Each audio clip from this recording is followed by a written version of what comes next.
They say love can conquer all, but what happens when that love is tested by betrayal secrets and the harsh reality of public scandal?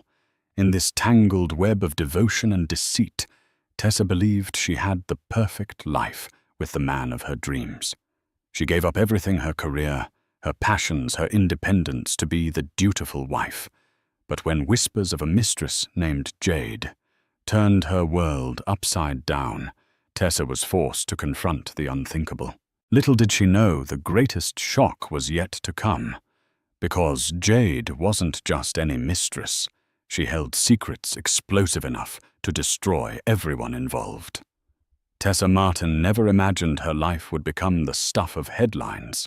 She was raised in a small town called Willow Creek, nestled in the rolling hills of Tennessee, far from the glitz and glamour of big cities like New York or Los Angeles. Growing up, her dreams were simple: have a loving family, a cozy home, and perhaps a small cafe where people could gather over warm cups of tea.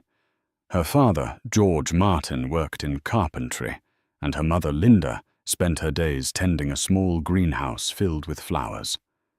Tessa's childhood was quiet and unremarkable, but she longed for more.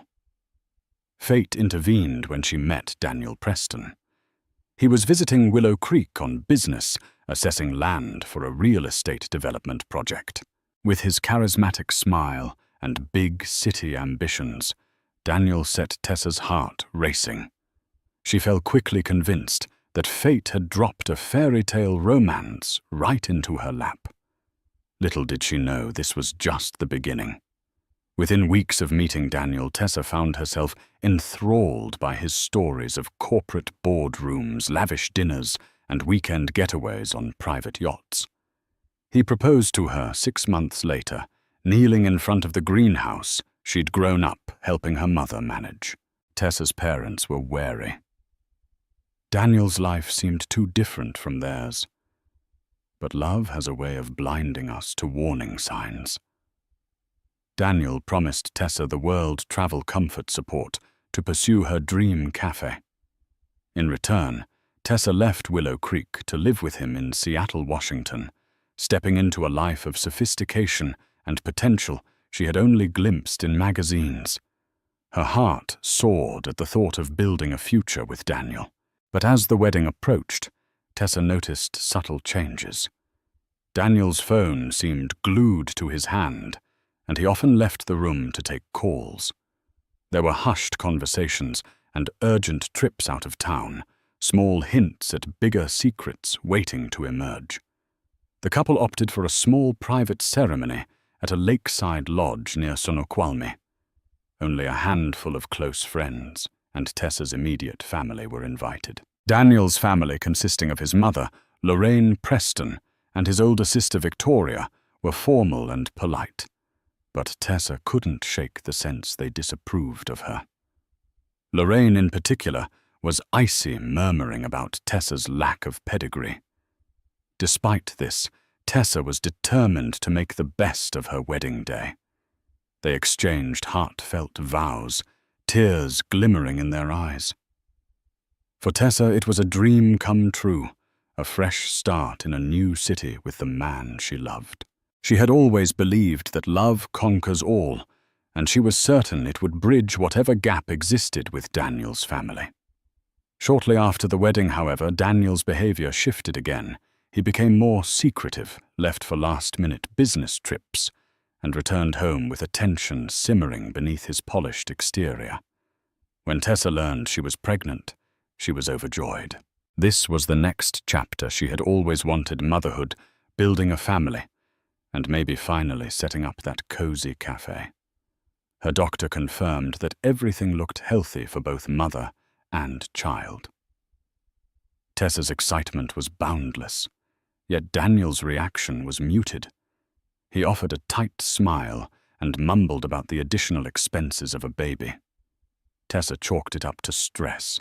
Daniel was climbing the corporate ladder at lightning speed. Perhaps the idea of fatherhood weighed on him as a new responsibility. At Daniel's insistence, Tessa stopped working to focus on her pregnancy. He promised to financially support her and assured her that his success was their success. Trusting him, Tessa gave up the part-time marketing job she'd landed in Seattle. No more stable income of her own, no more personal savings, just absolute reliance on Daniel. It was a leap of faith she took without hesitation. As Tessa settled into her pregnancy, she couldn't help noticing Daniel's increasing distance. He spent late nights at work, rarely answered her calls, and seemed to be losing interest in the joys of her pregnancy. Whenever Tessa tried to bring up the nursery decor or baby names, Daniel brushed her off with a curt, "Later, I'm busy." One afternoon, as Tessa waited outside Daniel's office for a routine doctor's appointment, she saw a woman gliding out of the lobby. Tall, elegant, and dressed in a tailored black suit, she paused to greet Daniel's assistant in a familiar way. Tessa's stomach churned with a sudden knot of anxiety. There was an inexplicable sense of intimacy in the woman's gesture. When Tessa asked Daniel later who the woman was, he claimed she was just a consultant named Jade Williams. But the way his eyes darted away, the way he changed the subject so quickly, it sparked new suspicions Tessa couldn't ignore. Over the following weeks, Tessa tried to live the perfect wife's life.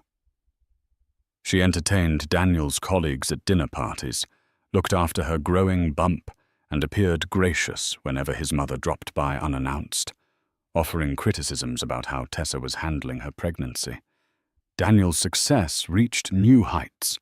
He purchased a sleek condo overlooking the Puget Sound, which dazzled Tessa at first.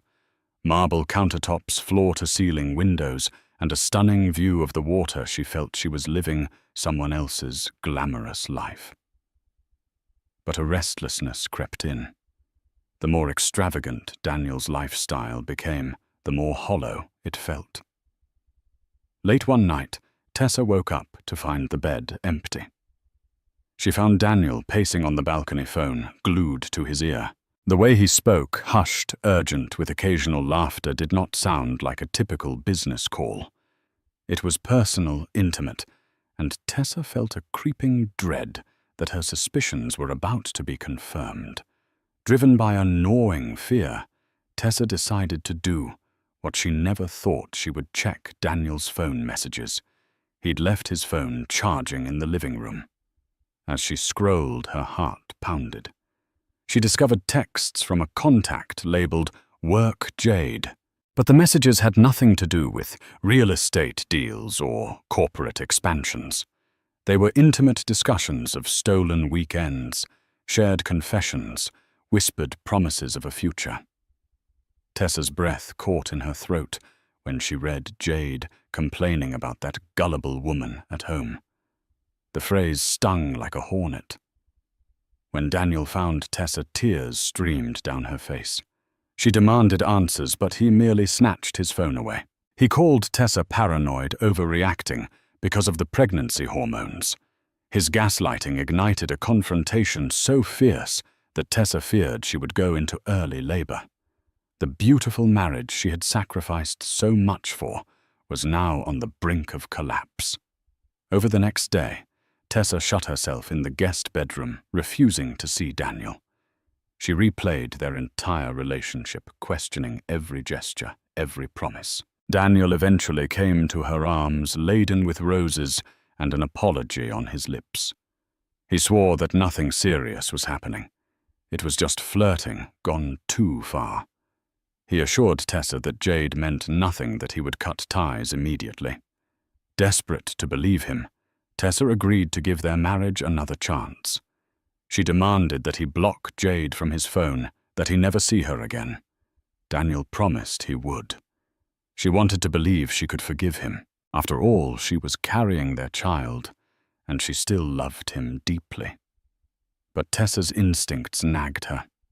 Even as she accepted his apology, something in Daniel's eyes told her he wasn't ready to let go of Jade. Secrets and half-truths still lingered in the shadows. A few weeks later, Tessa's anxiety worsened. Daniel resumed his mysterious late-night calls, And once again, Tessa suspected Jade was still in the picture. She confided in her best friend, Sarah Dixon, whom she'd known since high school. Over coffee, Tessa poured out her suspicions and heartbreak. Sarah, outraged, demanded that Tessa consider leaving Daniel. But Tessa felt trapped. She had no job, no savings, and a baby on the way. She had sacrificed everything, her autonomy, her old life, to support Daniel's dreams. So Tessa tried to focus on self-care, prenatal yoga journaling, and prepping for the baby's arrival. Yet the tension with Daniel never eased. His phone never left his side. He became more irritable, snapping at Tessa for trivial things.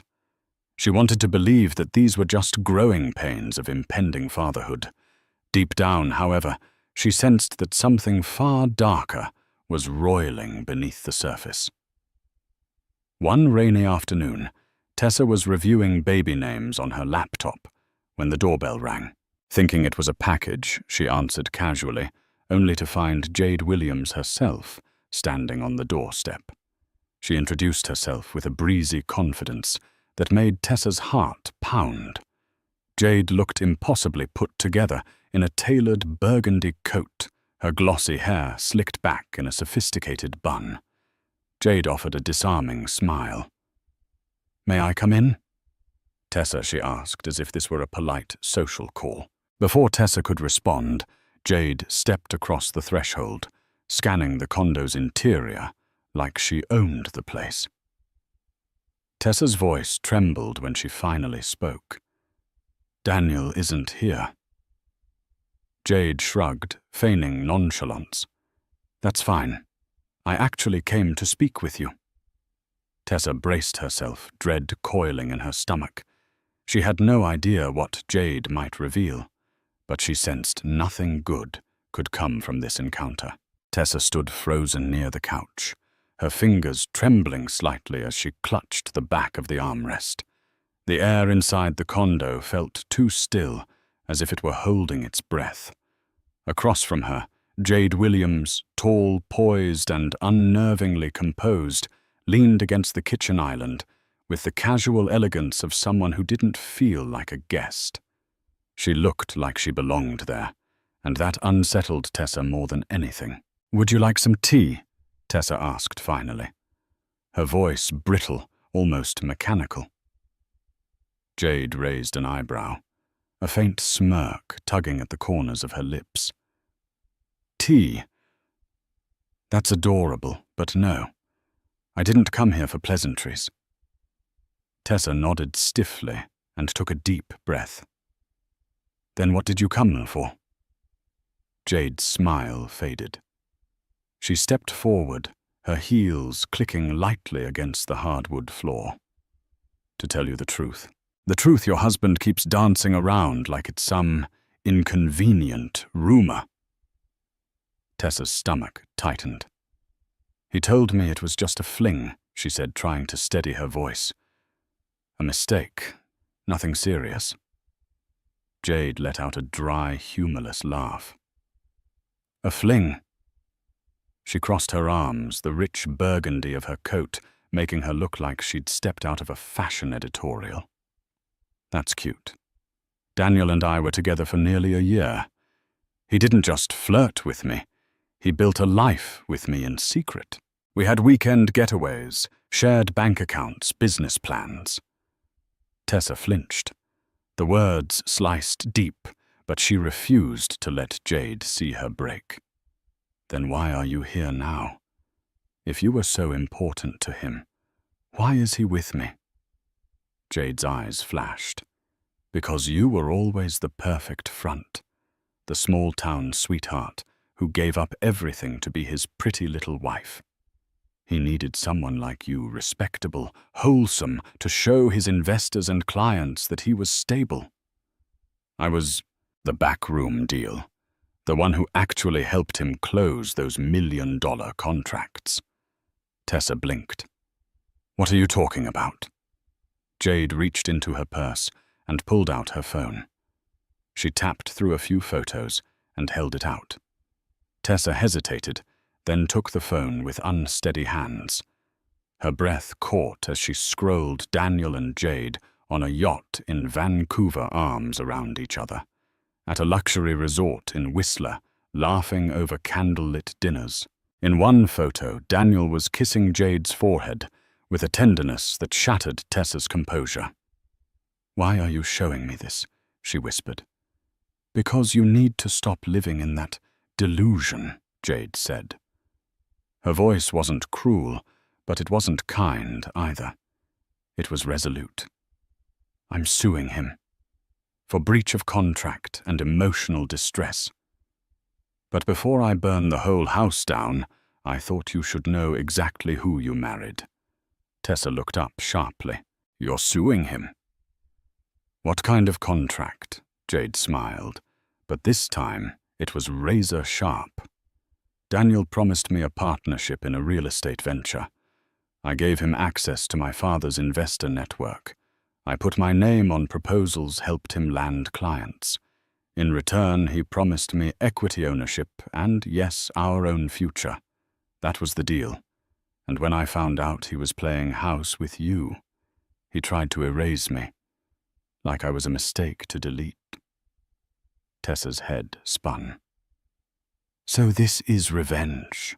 "This is justice," Jade corrected calmly. Then she leaned in a little. "But that's not the worst of it." Tessa backed away instinctively. "There's more." Jade's gaze softened for the first time, though it was still tinged with sadness.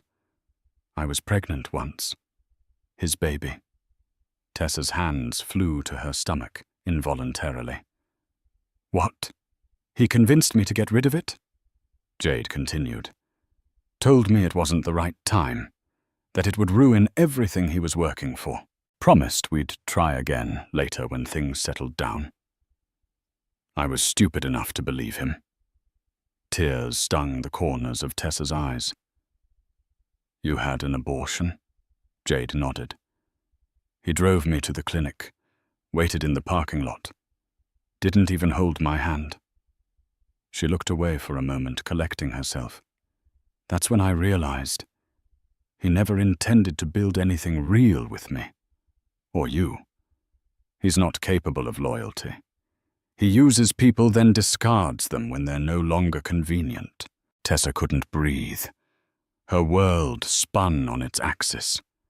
Everything Daniel had said, every hollow apology, every soft-spoken reassurance, it all unraveled into lies. And now here was Jade standing in the middle of her living room, peeling back the last layer of the man she thought she knew. "I'm sorry," Jade said softly. "Not for loving him, but for thinking he could ever love anyone." For a long moment, neither woman spoke. Tessa's tears spilled freely, now hot and silent. Jade placed her phone back in her purse and walked to the door. "I won't bother you again," she said, "but I hope for your sake and your child's, you see him clearly now." And with that, Jade left quietly, without slamming the door, without drama. Just a final echo of stilettos down the hall and silence.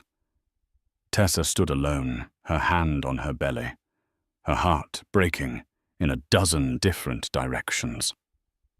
Jade didn't finish her sentence yet. Tessa understood the implication. The blow was devastating, unraveling every dream she had pinned on Daniel. She could hardly breathe as Jade recounted how Daniel had arranged for Jade's procedure, settling the matter discreetly, leaving Jade bitter and regretful. That was the moment Jade decided she wouldn't be brushed aside. "You and I both know Daniel isn't the man he pretends to be," Jade said with a chilling calm.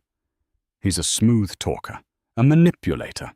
That's why I'm going to make sure he pays for what he's done legally, financially, and publicly, if necessary." Tessa felt faint fury intermingling with heartbreak. She wanted to scream to throw Jade out of her home. But she was also terrified. Jade was no mere fling seeking revenge. She was a savvy professional who knew exactly how to dismantle Daniel's facade. and Tessa was carrying his child bound to him indefinitely.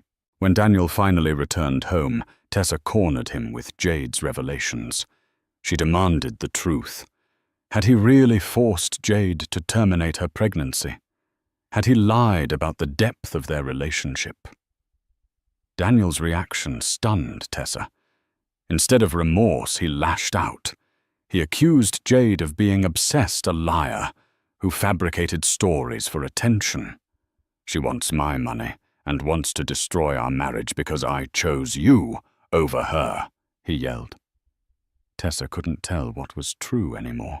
Desperate, she asked him to swear on their unborn child's life.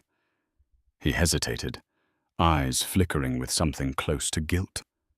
Still, Daniel doubled down, insisting Jade was manipulating Tessa. I never asked her to do anything, he hissed. She's trying to sabotage us. Tessa felt torn. She knew Daniel could be charmingly manipulative, yet she also feared Jade's cunning.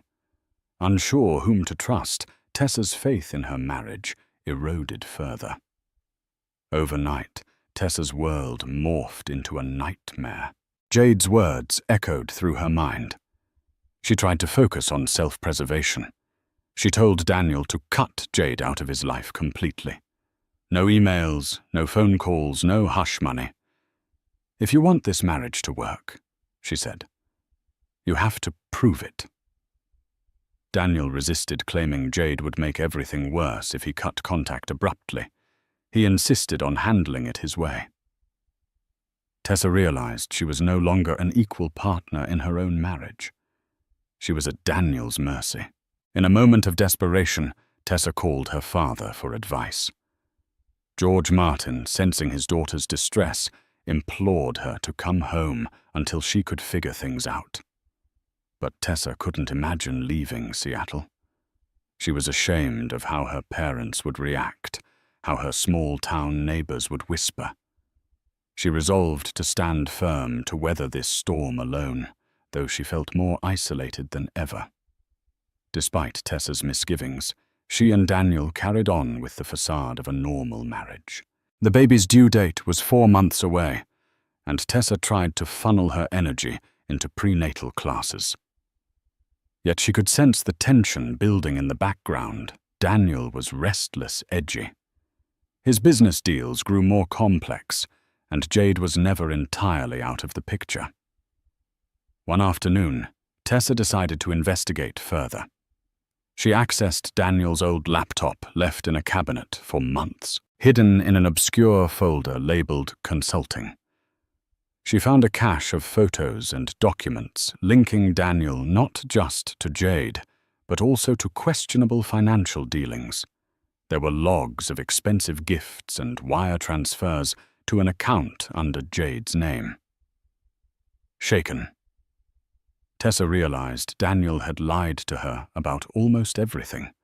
Her unborn child's father was embroiled in a twisted web of deception, and she had no idea how to break free. The knock on the door came just as Tessa was folding a basket of freshly laundered baby onesies. She moved slowly, her belly heavy with the weight of nearing motherhood, and opened the door to find Daniel standing stiffly, his face pale and his jaw clenched tight. What now? She asked tiredly, sensing more bad news before he even spoke. Daniel didn't answer right away. Instead, he handed her a thick white envelope with a stamped seal on the front. She took it with a frown and scanned the label. King County Superior Court. Her heart skipped a beat. She tore the envelope open with trembling fingers and unfolded the official-looking documents. Her eyes darted over the legal jargon.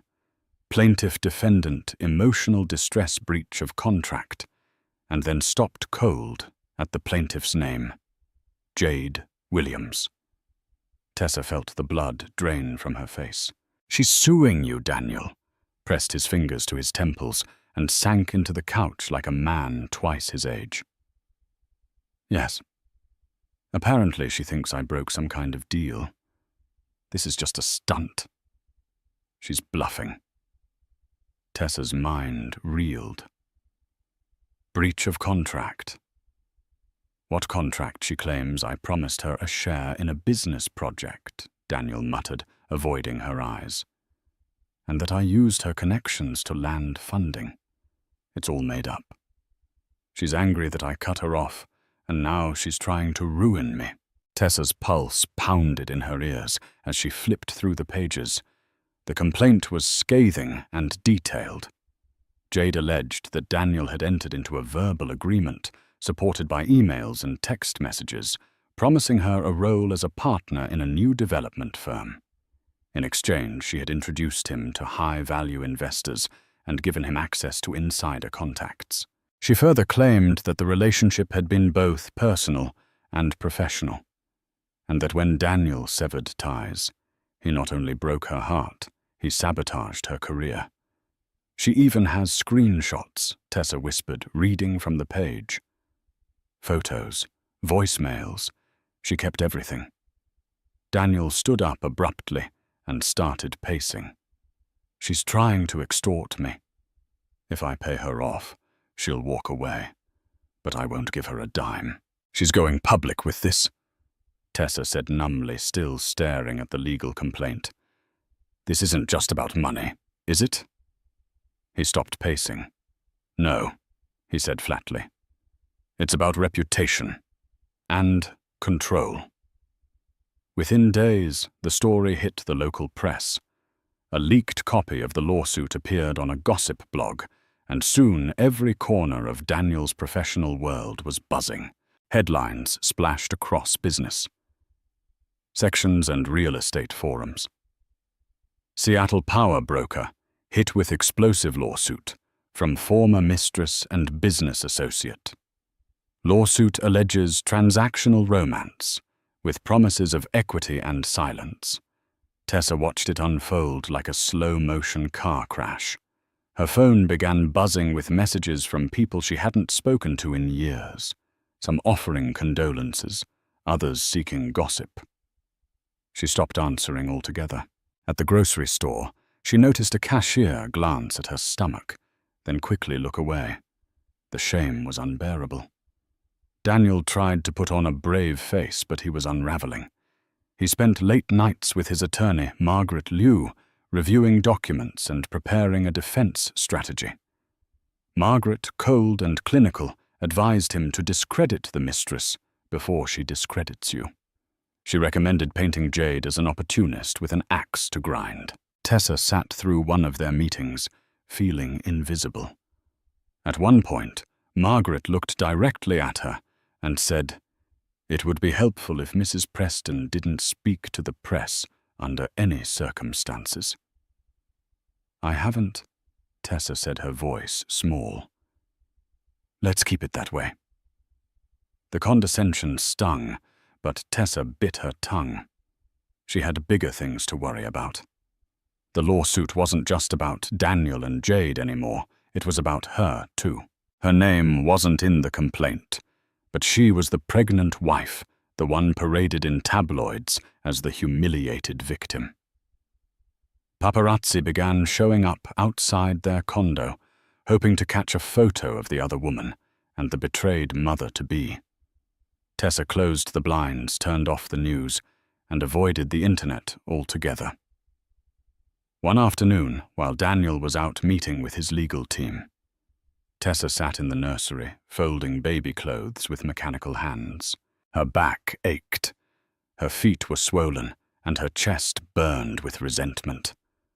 Every room in the house felt tainted by Daniel's lies. The crib they had chosen together now looked like a symbol of betrayal rather than joy. When she finally picked up the phone to call her best friend Sarah, her voice broke the moment Sarah answered. "I can't breathe in this place anymore," she sobbed. "Every time I close my eyes, I see her face. I hear his lies.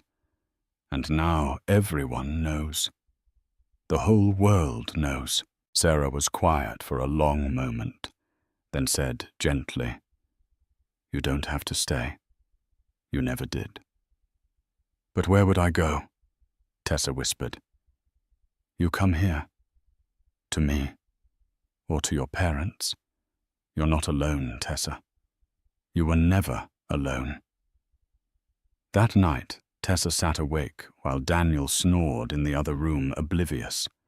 She held her belly and whispered to the child growing inside her, I don't know what kind of world you're about to come into, but I promise I'll protect you, even if I have to walk away from everything. For the first time in weeks, she felt something shift inside her. Not fear, not grief. Resolve. News of the lawsuit rippled through Daniel's workplace and social circle. Rumors spread like wildfire. Tessa was mortified her husband's affair was now public knowledge, fueling endless gossip and speculation.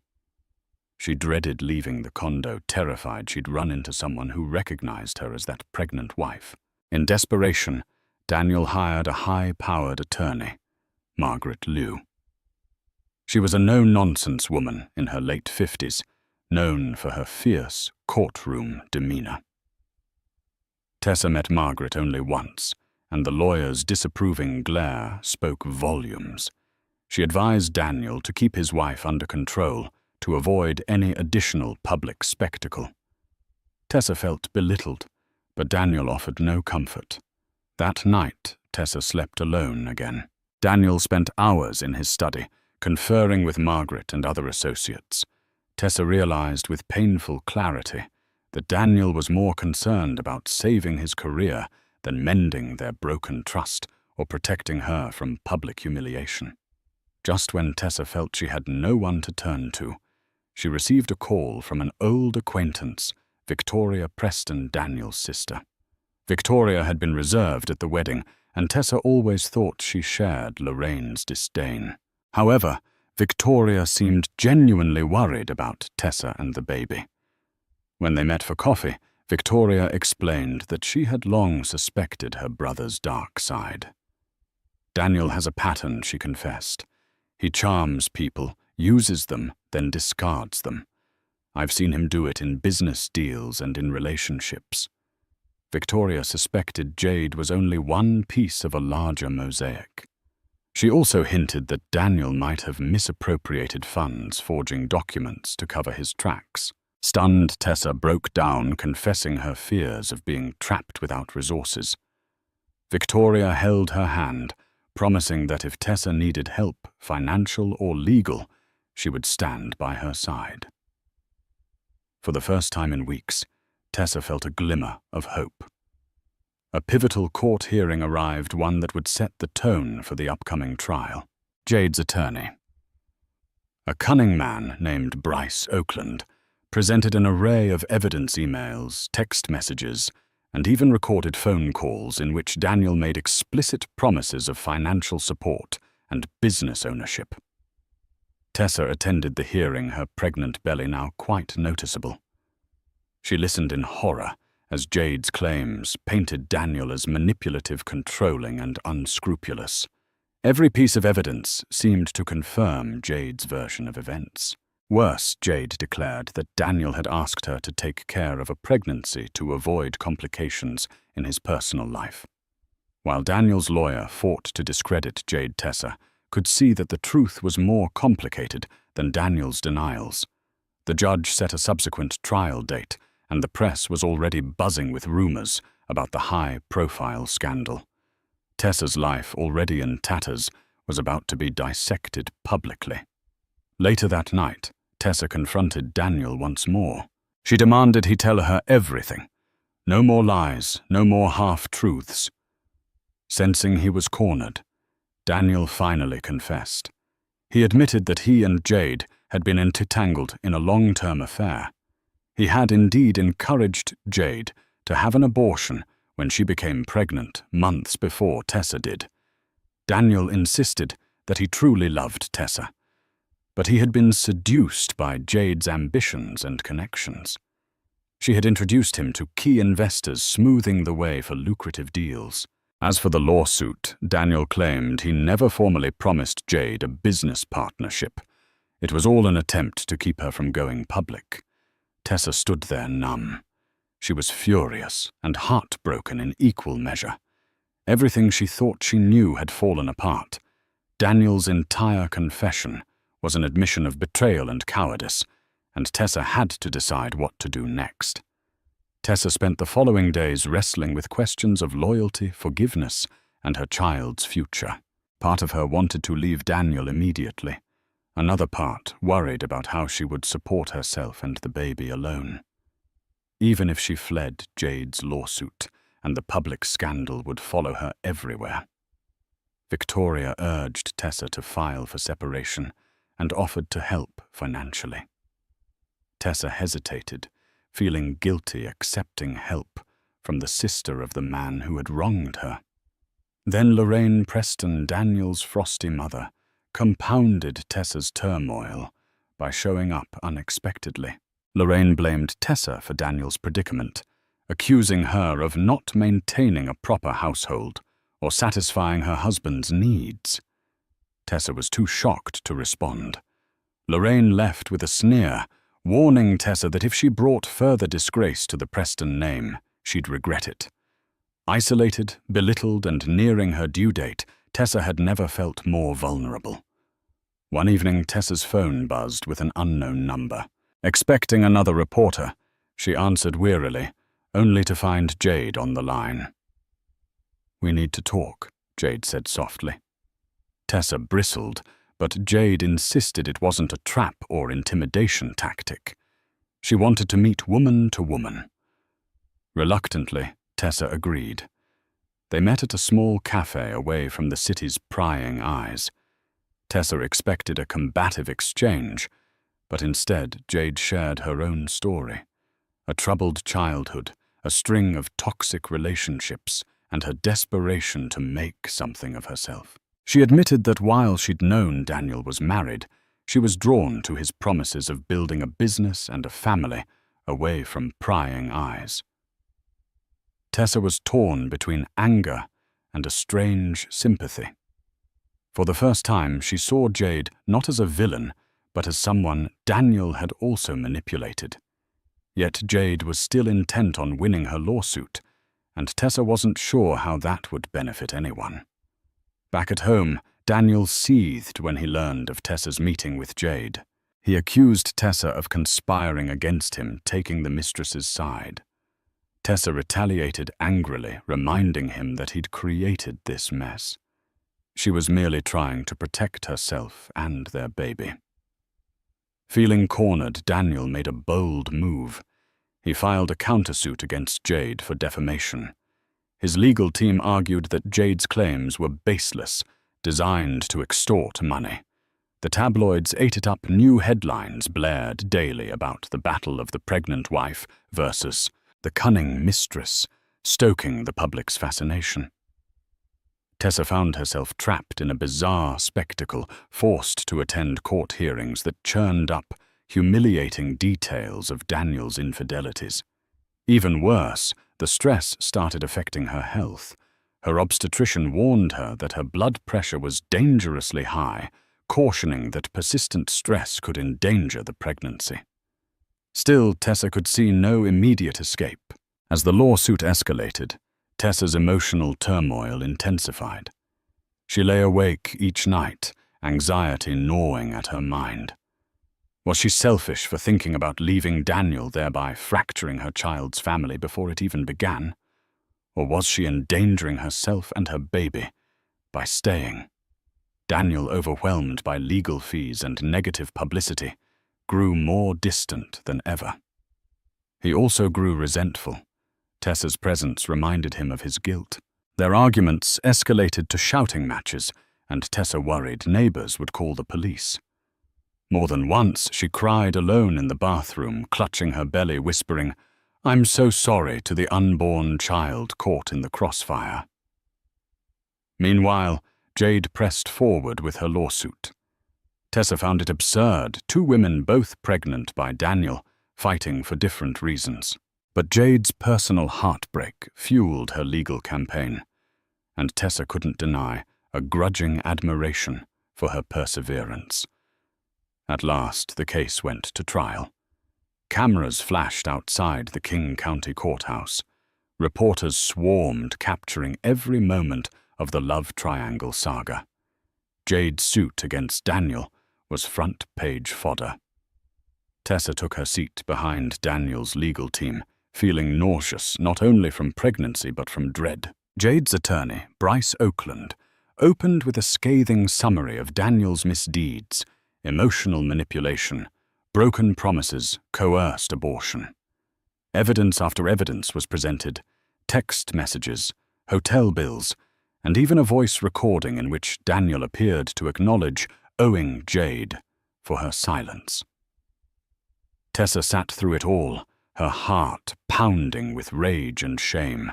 Margaret Liu, Daniel's attorney, countered by painting Jade as an opportunist who latched onto Daniel to advance her own career. She dismissed Jade's evidence as circumstantial or fabricated. But Tessa could see the cracks in Daniel's defense. The question was, how big would those cracks become by the trial's end?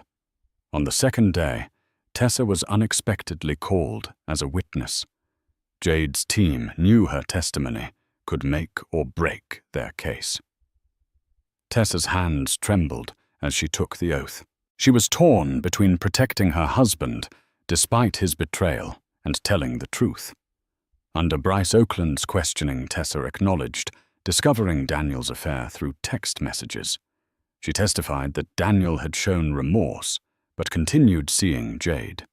She also admitted that Daniel's behavior had been secretive and controlling.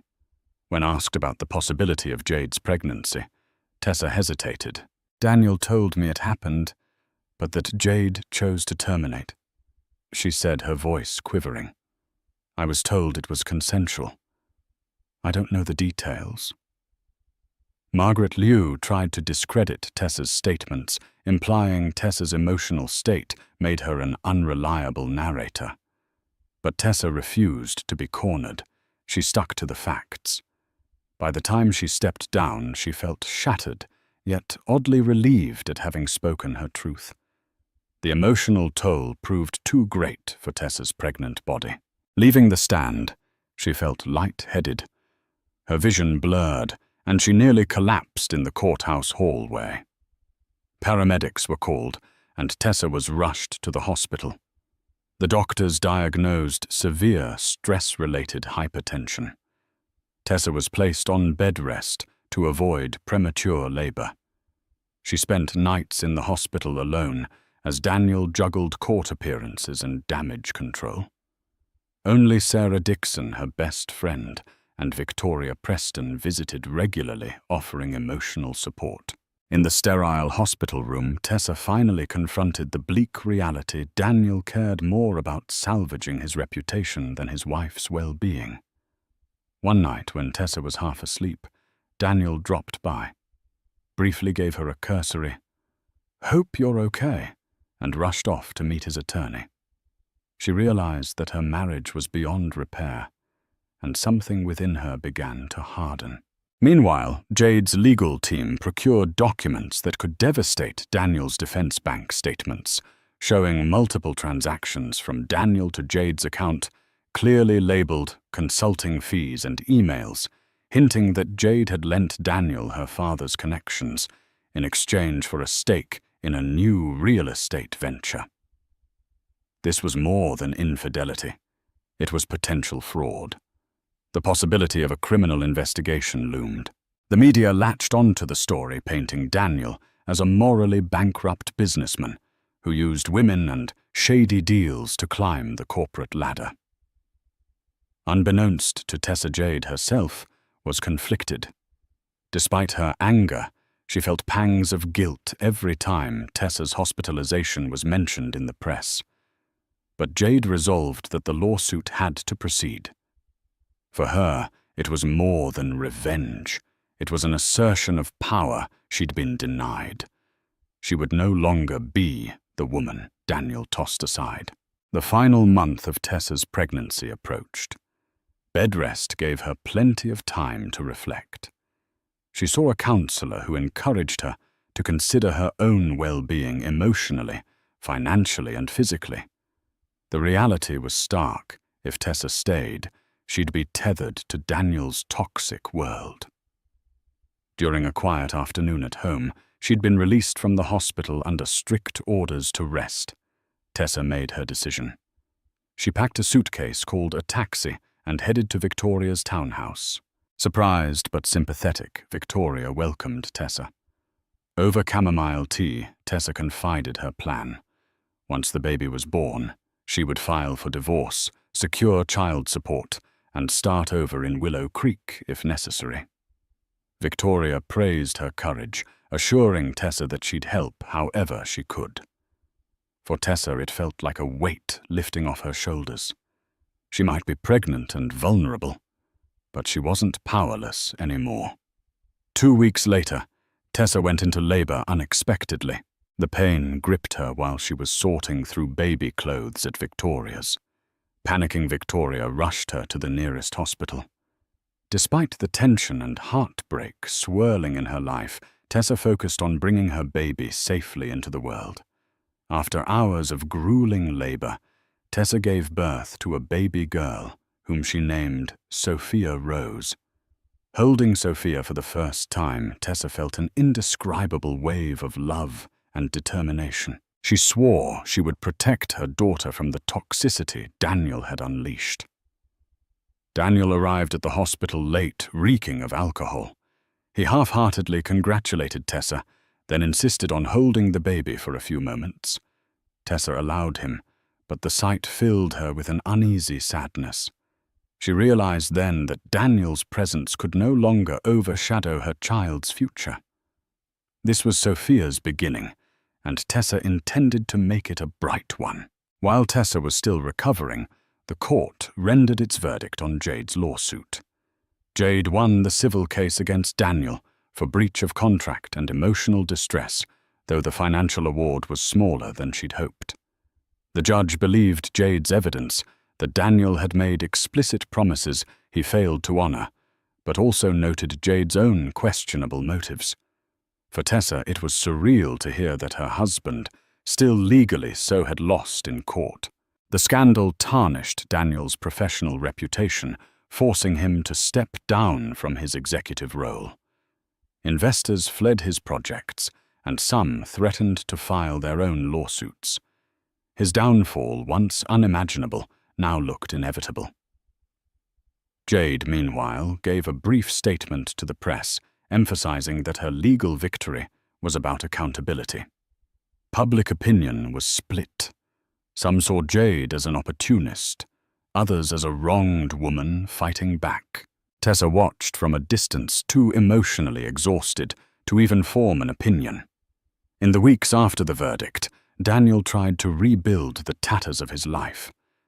He approached Tessa with a last-ditch plea to work things out, but she stood firm. She wanted a legal separation. No more illusions of a happy family.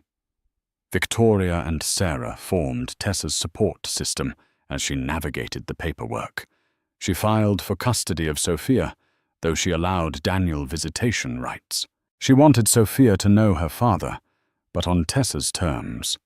Meanwhile, Tessa found a part-time marketing job, her old skill set, proving useful for a small organic food company. It wasn't glamorous, but it was a step toward regaining independence. Days passed in a blur of diapers and settlement negotiations. Tessa was exhausted, yet resolute. She might not have the fairy tale marriage she once dreamed of, but she did have a plan for a new life, one built on her own strength, not Daniel's empty promises. A few months later, Tessa decided to take Sophia to Willow Creek for a visit. Sarah offered to drive, and they set off early in the morning. As the familiar countryside rolled by, Tessa felt a wave of nostalgia and regret. She had left this peaceful place, chasing the dream of a perfect life with Daniel. Now she was returning as a single mother, battered by betrayal, but also stronger for it. Her parents greeted her with tears of joy, doting on baby Sophia. It was a weekend of healing. Tessa strolled along the old dirt roads, visited her father's carpentry workshop, and took Sophia to see her grandmother's greenhouse. For the first time since the scandal erupted, she felt a sense of calm. Before leaving, Tessa's father pulled her aside. "You've been through a lot, Tess," he said softly. "We're proud of you for standing up for yourself. Always remember, you have a home here." Back in Seattle, Tessa received an unexpected email from Jade, a short note saying she was moving to Los Angeles to start fresh. She'd used part of her settlement to buy into a startup that specialized in marketing for real estate companies, a twist of irony that made Tessa smile sadly. Jade added that she felt no ill will toward Tessa, wishing her and the baby well. Tessa replied with a brief message wishing Jade luck. It was a peculiar sense of closure. Once Jade had been the villain in Tessa's life, but now Tessa saw her as another victim of Daniel's manipulations, albeit one who fought back vigorously. The messy court battles, the betrayal, the heartbreak, none of it could be undone. But Tessa felt a small relief knowing Jade would be far away, forging her own path. Everyone, it seemed, was trying to move on from the wreckage Daniel had caused. With Jade gone and Daniel facing financial ruin, Tessa found herself surprisingly free. She rented a small but comfortable apartment in a quieter part of Seattle. The lease was in her name alone, and for the first time since leaving Willow Creek, she felt a sense of ownership over her life. Sophia was her beacon, a reminder that new life and hope could spring from even the darkest circumstances. Day by day, Tessa learned to manage single motherhood, sleepless nights, frantic morning bottle feedings, rush-hour traffic to her marketing job. It was exhausting yet empowering. She no longer worried about hidden phone calls or secret bank transactions.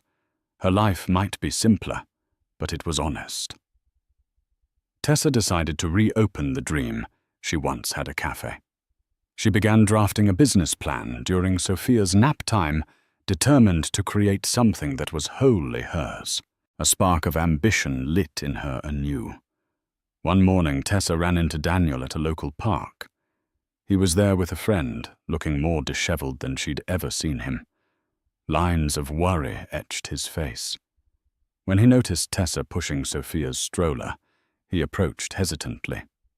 "How's my daughter?" he asked, voice subdued. Tessa allowed him a moment to see Sophia, who was babbling, happily oblivious to the tension between her parents. Daniel looked at Sophia with a deep sorrow. Maybe it was regret for what he'd lost. Maybe it was shame for what he'd done.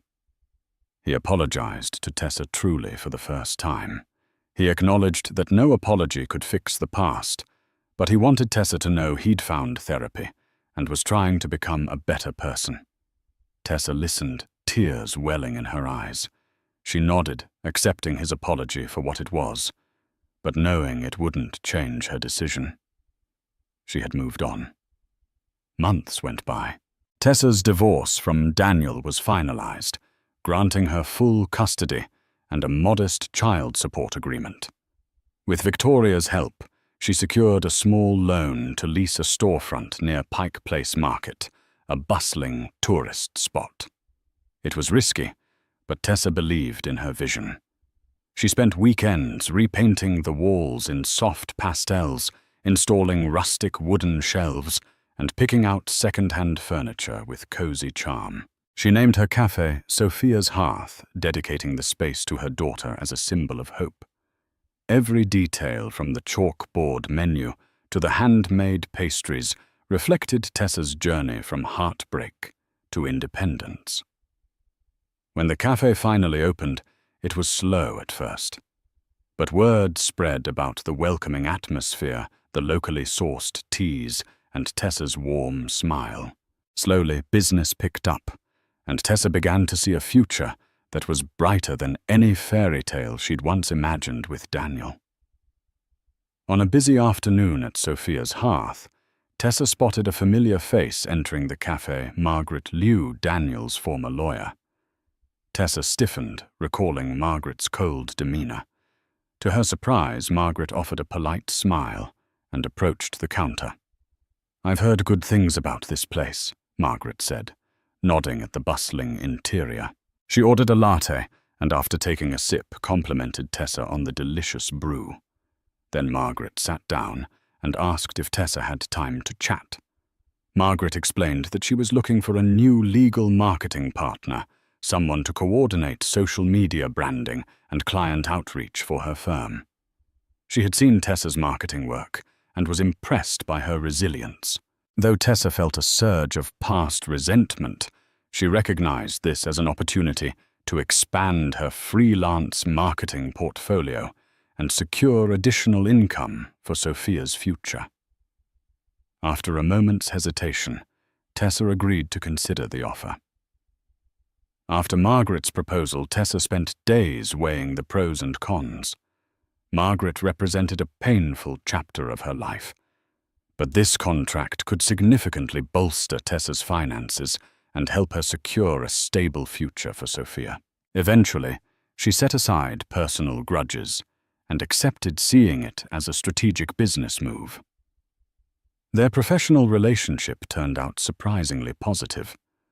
Margaret was impressed by Tessa's thoroughness and creativity, while Tessa found Margaret to be straightforward and efficient qualities she'd underestimated before. Over time, they forged an unlikely camaraderie rooted in mutual respect. The collaboration not only boosted Tessa's confidence, it also helped her refine her marketing skills, which she applied to Sophia's hearth. The cafe's online presence improved, drawing in more customers. For the first time since the fiasco with Daniel, Tessa felt that the world wasn't stacked against her. She was carving her own path and building alliances on her own terms. A year after Sophia's birth, Tessa was a different woman. Her life was no longer defined by Daniel's betrayal or Jade's lawsuit. Instead, it was defined by early mornings at the cafe laughter with Sophia and evenings spent refining marketing strategies. Tessa allowed Daniel occasional supervised visits. He seemed genuinely remorseful attending therapy and attempting to rebuild a strained relationship with his daughter. While Tessa wasn't ready to fully forgive, she recognized that harboring resentment served no one, least of all Sophia. One evening after closing up the cafe, Tessa gazed at the twinkling lights of Seattle. She recalled the naive girl who had once arrived in this city, starry-eyed and trusting. Now she was a business owner, a mother, and a survivor. She smiled, feeling a spark of gratitude in her chest. Even in a world brimming with deceit and heartbreak, she had discovered her strength, and that was priceless. In the end, Tessa's story isn't just about betrayal or a scandalous lawsuit. It's a testament to resilience, the power of a mother's love, and the courage to redefine one's life after total upheaval. From small-town dreams to high-stakes drama in the big city, she learned that surrendering everything for the illusion of love can lead to devastating consequences. Yet sometimes the ruinous chapters of our lives pave the way for a more authentic, empowered future. If Tessa's journey moved you, or if it reminded you of the strength that lies within each of us, we invite you to like this video, share it with friends who might need a dose of hope, and subscribe to our channel for more stories that delve into the human heart's triumphs and trials. Your support helps us bring you more inspiring narratives, so don't forget to hit that subscribe button. Thank you for watching. Until next time, stay strong and believe in new beginnings.